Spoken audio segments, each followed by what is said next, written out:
हाथों को पकड़ लेना है जिससे स्लिप ना हो, और विक्टिम जहां भी है वहां पे विक्टिम के पास जाके ये पोजीशन बनाएंगे और उसके ऊपर विक्टिम को बैठा लेंगे, फिर आसानी से लेके चले जाएंगे।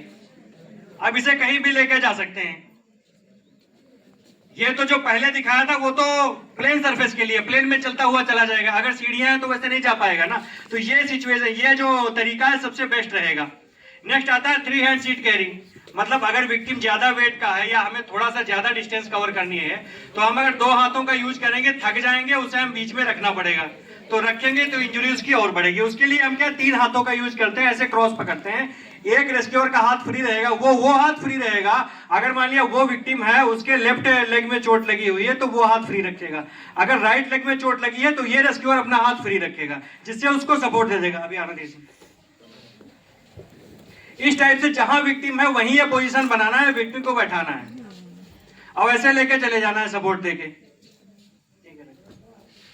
कुछ कंडीशन ऐसी भी हो सकती है, विक्टिम बहुत ज्यादा हैवी हो, 1 क्विंटल का हो, 80 केजी 90 केजी का हो, तो हम 3 हाथ का भी यूज करेंगे तब भी थक जाएंगे। या हमें बहुत ज्यादा डिस्टेंस कवर करनी है, जैसे यहाँ से हमें मान लिया 5वें फ्लोर पे है, नीचे ग्राउंड फ्लोर तक जाना है, लिफ्ट नहीं काम कर रही या लिफ्ट है नहीं, उसके लिए हम चारों हाथों का यूज करेंगे, मतलब 4 हैंड सीट। उसको यूज करके विक्टिम को आसानी से बिठा लेंगे। लंबी डिस्टेंस हो या हैवी विक्टिम हो, आसानी से उसे हम नजदीकी जो एम्बुलेंस है या मेडिकल पोस्ट तक पहुंचा देंगे। इस टाइप से बनाएंगे क्रॉस पकड़ के। ये पोजीशन वही बनानी है जहां विक्टिम, ऐसा नहीं कि बोलना आजा भाई अब बैठ जा, अगर वो आ ही जाए तो जरूरत ही नहीं पड़े बनाने की, ऐसे उसको लेके जाना है। अभी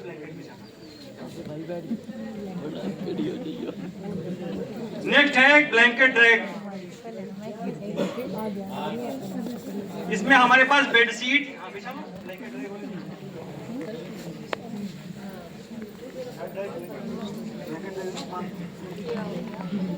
इसमें 2 तरीके होते हैं। एक सर्ट ड्रैग भी हम करते हैं। सर्ट ड्रैग में क्या, हम कॉलर को पकड़ के उसको फोल्ड करके खींचते हैं। ब्लैंकेट ड्रैग में ब्लैंकेट का यूज कर लेते हैं, कॉलर को फोल्ड करने की जरूरत नहीं पड़ती है। दोनों में से कोई सी भी तरीके का यूज कर सकते हैं और खींचने का तरीका सेम है। इसमें क्या करते हैं, थोड़ा सा शर्ट को लूज करते हैं, एक बटन उसकी खोल लेते हैं, उसके बाद उसको फोल्ड करते हैं, क्योंकि कॉलर वाला पोर्शन सबसे ज्यादा मजबूत होता है। फिर क्या करेंगे, एक पैर हमारा पीछे रहेगा।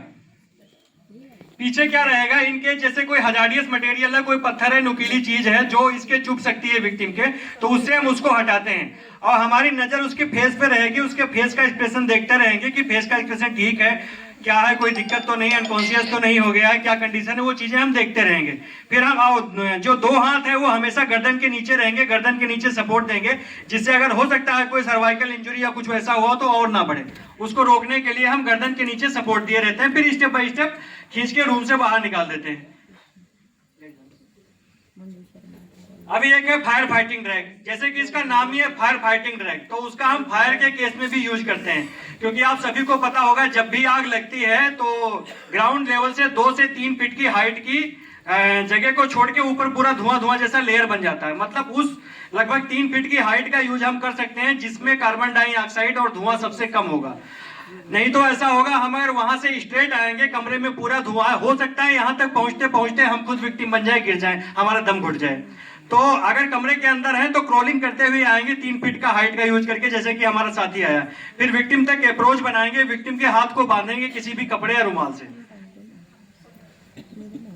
ये वो कंडीशन है, मतलब इमरजेंसी में हमें इमीडिएट विक्टिम को इवैक्यूएट करना है, बाहर निकालना है।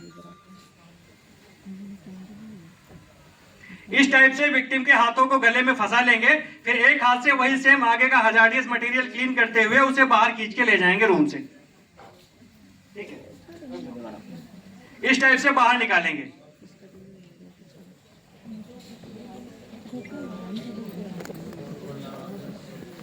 ये तो इमरजेंसी के टाइम के मूवमेंट की चीजें होंगी। अभी आते हैं नॉन इमरजेंसी पे। जैसे मान लिया हमारे पास सफिशिएंट टाइम है, ऐसी कोई सिचुएशन नहीं है इमरजेंसी वाली, और विक्टिम भी कॉन्शियस है, वो आराम से बात कर रहा है, कोई दिक्कत नहीं है, आराम से बाहर निकाल सकते हैं। तब हम क्या यूज कर सकते हैं, तब एक तो हमारे पास बैकबोर्ड है, इसका यूज कर सकते हैं, लेकिन वो हमारे पास उस टाइम पे अवेलेबल नहीं होगा। तो हमारे घर में या हम जहां ड्यूटी करेंगे, स्कूल में, किसी भी बिल्डिंग में, वहां ऐसे बहुत सारे रिसोर्स होंगे जिनका यूज करके हम सेम वही चीज बना लेंगे जो सेम स्ट्रेचर वाला काम करेंगे। जैसे हम ब्लैंकेट से स्ट्रेचर बनाएंगे, आपके पास ब्लैंकेट ना हो तो आप बेडशीट का भी यूज कर सकते हैं। बेडशीट नहीं है तो आजकल हर जगह ऐसी कोई बिल्डिंग नहीं होगी जहां पर्दे ना पड़े हों, आप पर्दों का यूज कर सकते हैं। बस पर्दे मजबूत होने चाहिए थोड़ा।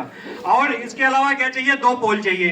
पोल भी आपको वही मिल जाएंगे, जो पर्दे पड़े होंगे किसी ना किसी पोल में ही पड़े होंगे, उसका आप यूज कर सकते हैं। इधर इधर इधर दिखाना, इधर पोल इस साइड से ये हम लिटा के बनाते हैं, ज्यादा इजीली बनता है। आपको दिखाने के लिए हम ये खड़े होके बनवा रहे हैं जिससे लास्ट तक दिखाई दे।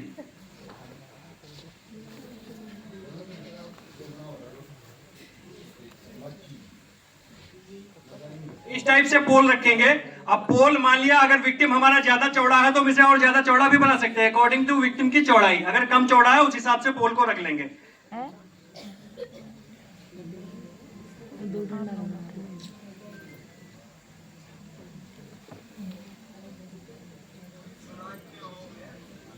इस टाइप से फोल्ड करते हुए चले जाएंगे इसको।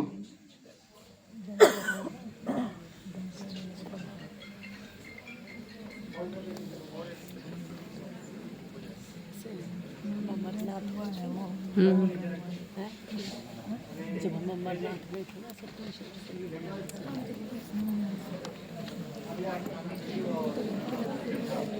अब इसकी मजबूती भी तो चेक करना पड़ेगा, क्या पता है ऐसा बनाया हो यही गिर जाए, तो एक बार चेक करवा लेते हैं। ये मान लिया विक्टिम लेटा हुआ है, उसको पकड़ना, ब्लैंकेट से पकड़ना।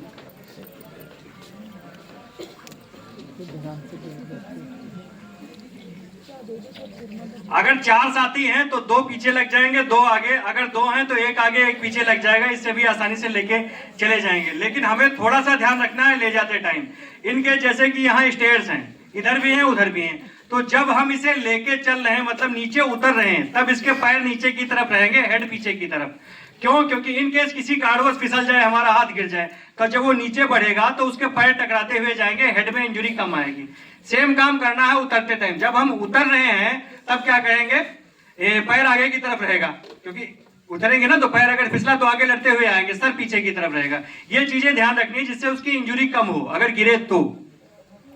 दूसरा क्या, हम ये रस्सी का यूज करके भी सेम स्ट्रेचर बना सकते हैं। कहने का मतलब है आपके पास ग्राउंड में वहां जो भी अवेलेबल रिसोर्स है उसका यूज करके आप सेम चीज बना सकते हैं।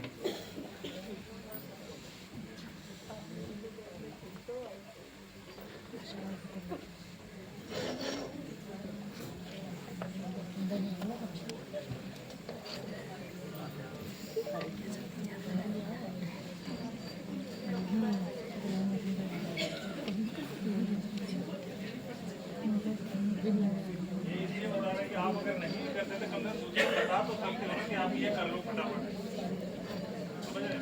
ये आपको पता होना चाहिए।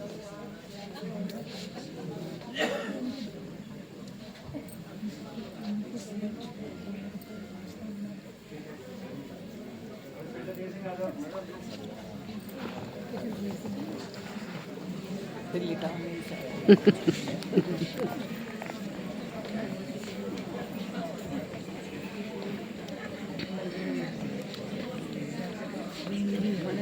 हमारा विक्टिम बहुत दुबला पतला है, इसीलिए हमने छोटा बनाया है। अगर विक्टिम थोड़ा चौड़ा हो तो उसको बड़ा कर सकते हैं।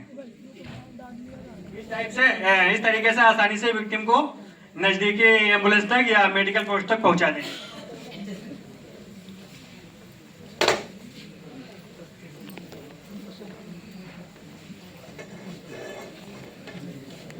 अभी नेक्स्ट आते हैं FBAO, मतलब फॉरेन बॉडी एयरवे ऑब्स्ट्रक्शन। हमारे गले में किसी बाहरी चीज का अटक जाना। कई बार होता है, ये केस ज्यादातर बच्चों के केस में होते हैं, कुछ निकल लेते हैं, तो उसको हम कैसे निकालें, वो हमारा साथी अभी डेमो दिखा के आपको करके बताएगा कि अगर गले में कुछ अटक जाए, अटका हुआ है, तो हमें उसे कैसे निकालना है।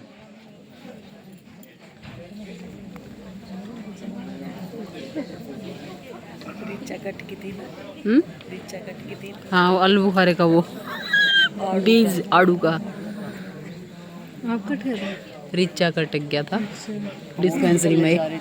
फिर रुसा का सांस ऊपर का ऊपर निकला, बहुत मुश्किल तो मार मार जैसे कि ये केस आप देख रहे हैं, ये जो बंदा अभी यहाँ पे इसके गले में कुछ अटक गया है, ये सांसें नहीं ले पा रहा है, ये अपने आप को देखिए किस तरह अपने आप को शो कर रहा है। तो अमूमन ऐसा केस आपको मेस के आसपास जहाँ पे लंगर चलता है वहाँ होता है। आप खाना खा के कभी भी ऐसे किसी के साथ आप देखेंगे इसके गले में अटका है, तो कोई भी चीज एयरवे नहीं हो रहा है, तो इसको कैसे आप इसको ठीक करेंगे, इसके मेथड अभी हमारे साथी बताएंगे आपको करके। तो अगर आपको इन केस ऐसा कोई विक्टिम मिलता है तो आपको क्या करना है अभी देखिए। सबसे पहले जब इसके पास पहुंच के हम इससे पूछेंगे कि भाई साहब आपको क्या हुआ, वही जो आप सीपीआर में हम करते रहे हैं वही चीज करना है यहाँ पे भी। तो ये कुछ नहीं बोल पाएगा, वाह वाह वाह वाह वाह करेगा, क्योंकि इसके गले में कुछ अटका हुआ है, ये कुछ बोल नहीं पाएगा। एक बार करके दिखाओ कैसे करोगे। बस खांसेगा और इससे ज्यादा ये कुछ नहीं करेगा। तो हमें क्या करना है, इनके पास जाना है, इससे परमिशन भी लेनी है कि मैं आपको मदद कर सकता हूँ। वही वाली कहानी जो सीपीआर में हम करते हैं, बाई स्टैंडर्ड से परमिशन लेनी होती है।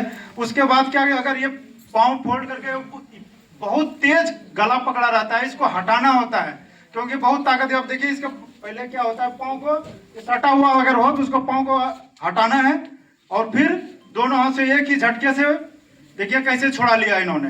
ये छुड़ा के पीछे लगाना है और जो अपने हाथ है मास्टर हैंड और नाभि और अब अपना जो जायफट प्रोसेस के जो बीच वाला जो भाग होता है वहां पे है।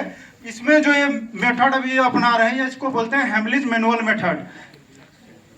इसके सेंटर में क्या करेगा, अभी देखिए जो मुट्ठी एक बार देखा दो बार में, ये इस तरह से करना है आपको। देख लो मुट्ठा इस तरह बंद करना है और दूसरे हाथ से उसको लॉक करना है और एक बार इनवर्ड अपवर्ड करना है। बस इसके पहले एक सिस्टम और होता है, मान लो इसके पहले क्या है, कई दफा की पार्शियल, इसमें भी ब्लॉकिंग दो तरह की होती है, एक पार्शियल और एक कंप्लीट। कंप्लीट वाली जो केस होती है उसमें क्या होता है, कांटा या कोई ऐसी चीज जो गले में बिल्कुल अटक जाता है वो इस मेथड से हमारा नहीं निकलता, वो डॉक्टर के पास जाने के बाद ही निकलेंगे। ये हम जो ये वाला मेथड कर रहे हैं ये पार्शियल के लिए जो हल्की होती है। तो सबसे पहले क्या करना है, इसको जैसे इन्होंने हाथ इसके पीछे लिया था, इसको झुका के इसको 5 टाइम क्या करना है, बैक थ्रस्ट देना है। बैक थ्रस्ट देते हैं, अगर नॉर्मल चीजें हैं तो वो निकल जाएगा और इसको ऐसे थोड़ा सा क्या गर्दन को टेढ़ा कर देते हैं क्योंकि इसमें वोमिटिंग होने के चांसेस होता है। अगर ये मेथड से नहीं निकलता है, बैक थ्रस्ट दिया और उनसे नहीं निकला, तब ये जो हेमलिज मैनुअल मेथड है तब अपनाते हैं। आप देख पा रहे हैं ये जिन्होंने उंगली लगाया अपना नाभि और जैफट प्रोसेस के बीच में और इस तरह से इनवर्ट अपवर्ड करेंगे। ये 4 से 5 बार अगर करेंगे, तेज नहीं करना, तेज करेंगे तो ये वोमिटिंग करेंगे। वोमिटिंग करने से क्या होगा, जो हमारी पार्शियल चीजें जो हमारे गले में अटक गई है वो क्या होगा, साइड जैसे इन्होंने किया वहां पे वो निकल जाएगा। तो अमूमन आपको ऐसा केस कभी मिले तो आप उसका एफडीओ दूर कर सकते हैं। इन केस अब इसी करते करते क्या होता है, कभी कभी विक्टिम क्या बेहोश हो जाता है, उसको सांस और दिक्कत है, वो बेहोश हो जाता है। तो देखिए उसके बाद कैसे वो फिर अपने जो काम कर रहा है अपने किस तरह से इस तरह इसको नीचे लेटाना पड़ता है और फिर वो कंडीशन आपको याद होगा सीपीआर वाली, जो पहली कंडीशन है कि किस तरह जाना है, वो किस स्थिति में है, सांस चल रही है रुक गई, वो पूरा चेक करना है। अगर चल रही है तो एफडीओ से सीपीआर भी चली जाती है, इसीलिए इस बात को ध्यान रखना है। हाँ, तो अगर यहाँ पे अभी इसका चेक कर लिया जाएगा कि नहीं ये ठीक है, सांस चल रही है, तो अगर नहीं चल रही है तो सीपीआर वाला चला जाना है, और चल रही है तो रिकवरी पोजीशन में करके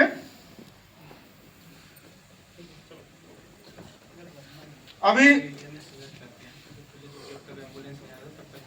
ये कार्रवाई करनी है हमें एफबीओ के टाइम पे। ये एफबीओ करते कहने का मतलब अगर एफबीओ मतलब ऑब्स्ट्रक्शन दूर करते करते हो सकता है अनकॉन्शियस हो जाए, अनकॉन्शियस हो जाएगा तो हम उसे लिटा देंगे, लिटा के फिर उसकी पल्स चेक करेंगे। इन केस हो सकता है पल्स ना आ रही हो, अगर पल्स नहीं चल रही है तो सेम सीपीआर वाली कार्रवाई शुरू हो जाएगी। अगर पल्स चल रही है तो कोई दिक्कत नहीं है, ये उसके लिए लिटाया गया है। अगर अनकॉन्शियस हो गया तो